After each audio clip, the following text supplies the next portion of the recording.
Nung mga panahong magkasama tayo, madalas mong ikwento yung panahon na namundok ka at nag-armas para ipaglaban ang bayan.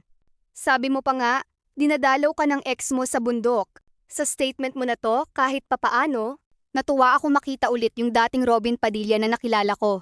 At least honest ka ngayon, kuya. Ang tanong ko lang, nasaan ka nung panahong nire-red tag ako, kahit alam mong hindi totoo? Actually, kasama mo pa nga at katsikahan yung mga nangre-red tag. Naghugas kamay at pumikit sa katotohanan.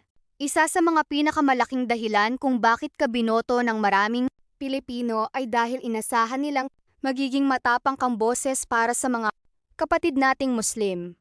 Pero bakit parang mas ipinaglalaban mo pa si Kibuloy? Naniniwala ka ba talaga na siya ang appointed son of God? Isa ka sa pinakamakabayang taong nakilala. Ikaw si Andres Bonifacio. Kaya nakakalungkot pag nakakabasa ako ng stand mo pagdating sa China. Hindi ito ang Robin Padilla na nakilala at hinangaan ko. Kahit paano, alam kong halos pareho tayong landas na dinaanan.